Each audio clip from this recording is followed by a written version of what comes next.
carrot business is all about incentives.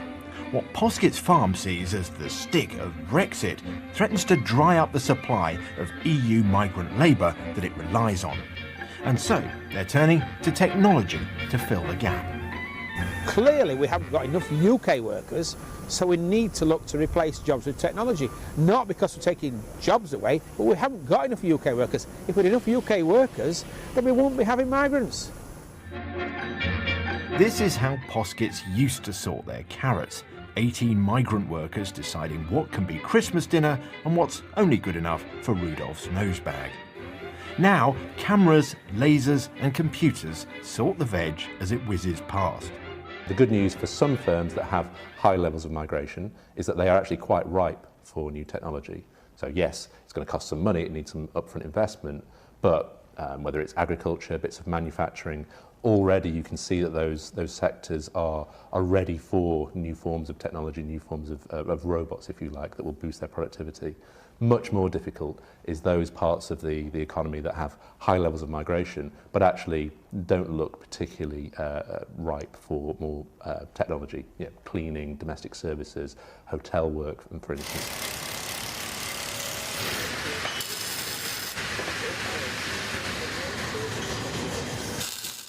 And that's great news for places like this. Garford's, which exports farm machinery all over the world, has never been busier than it has since the Brexit vote. The images from the camera are being analysed on the onboard computer. Again, this is technology that's only just ripe, using cameras and computers to do what only humans were capable of only a couple of years ago. In this case, identifying and removing weeds in rows of young crops.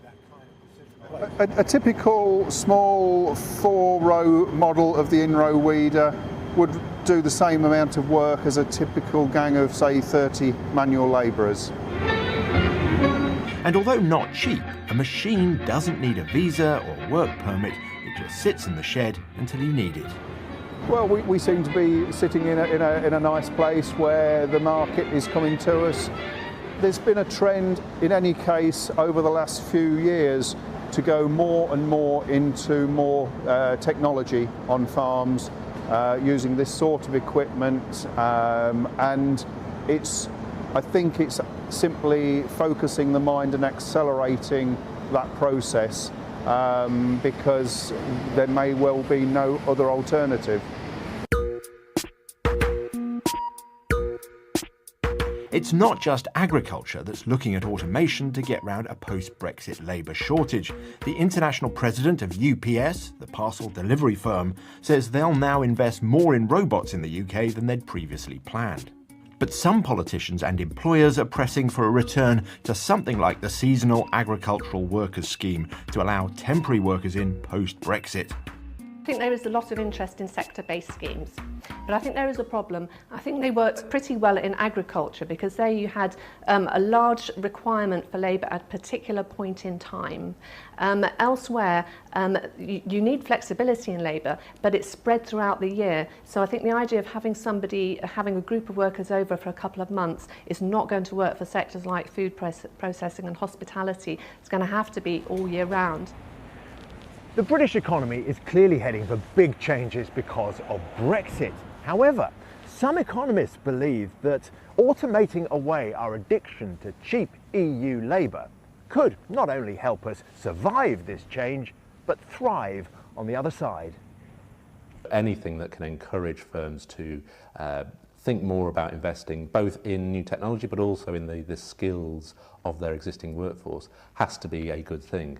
And if we can therefore start to generate more output, all right, there has to be an upfront investment cost, but generate more output without having to rely on these business models that mean that we have to be bringing in migrants on a consistent basis, then that probably is a healthy place for the economy to move. Now, there's lots of other debates about whether or not we should be thinking about changing the numbers of migrants coming in each year. But from a purely economic perspective, if we can boost productivity, then the Brexit vote will have actually had some positive impact in terms of kick-starting that process. In low-skilled, low-wage industries, the robots are certainly coming. The questions are, how quickly and how much will they cost? For big employers of migrant labour, the technology, the economics and the timescale all has to work, and that still adds up to a whole load of uncertainty.